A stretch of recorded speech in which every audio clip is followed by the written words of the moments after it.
విద్యారంగంలో తెలంగాణను దేశానికి ఆదర్శంగా తీర్చిదిద్దడమే లక్ష్యమని ఉప ముఖ్యమంత్రి భట్టి విక్రమార్క అన్నారు. దీనికోసం విద్యాశాఖతో కలిసి ఆర్థిక శాఖ ప్రణాళికాబద్ధంగా ముందుకు సాగుతోందని పేర్కొన్నారు. ఖమ్మం జిల్లా మధిరలో విద్యాశాఖ ఉన్నతాధికారులతో సమీక్ష నిర్వహించిన భట్టి పోటీ పరీక్షలకు సిద్ధమయ్యే విద్యార్థుల కోసం నియోజకవర్గంలోనే అంబేద్కర్ నాలెడ్జ్ సెంటర్లను ప్రారంభిస్తామని వెల్లడించారు. ఈ పోటీ పరీక్షలకు కావలసిన పూర్తి మెటీరియల్తో పాటు డిజిటల్ లైబ్రరీ కూడా ఏర్పాటు చేస్తామని తెలిపారు.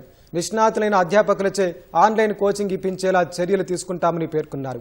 ఖమ్మం జిల్లాలోని 5 నియోజకవర్గాల్లో ఈ నాలెడ్జ్ సెంటర్లు ప్రారంభించేందుకు అధికారులు ప్రతిపాదనలు సిద్ధం చేశారని భట్టి విక్రమార్క స్పష్టం చేశారు. అనంతరం మధిర పట్టణంలో సుమారు 27 కోట్ల రూపాయలతో నిర్మించనున్న భూగర్భ విద్యుత్ కేబుల్ ప్రాజెక్టు పనులకు శంకుస్థాపన చేశారు. రాష్ట్రం విద్యాశాఖ పరంగా ఆదర్శంగా ఉండాలని చెప్పి కొన్ని నెలలుగా దీనిపైన ప్రత్యేక దృష్టి సారించి రివ్యూ చేస్తూ ముందుకు పోతా ఉన్నాం. ప్రత్యేకమైనటువంటి సిలబస్తో కూడినటువంటి కొన్ని ఇన్స్టిట్యూషన్స్ ఈ రాష్ట్రంలో ఏర్పాటు చేయడం జరిగింది.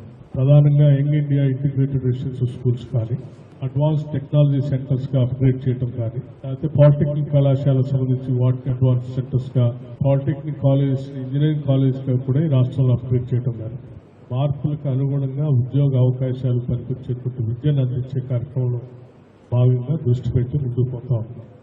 ఈ జిల్లాలో ఉన్నటువంటి అన్ని శాసనసభ నియోజకవర్గాల్లో డాక్టర్ అంబేద్కర్ నాలెడ్జ్ సెంటర్స్ ని వెంటనే చేపట్టాలని చెప్పి ఇప్పటికే ప్రపోజల్ పంపించినటువంటి వాటిని young India integrated residential schools ఎట్లా మొదలు పెట్టామో త్వరలోనే అంబేద్కర్ నాలెడ్జ్ సెంటర్స్ కూడా మొదలు పెట్టాం.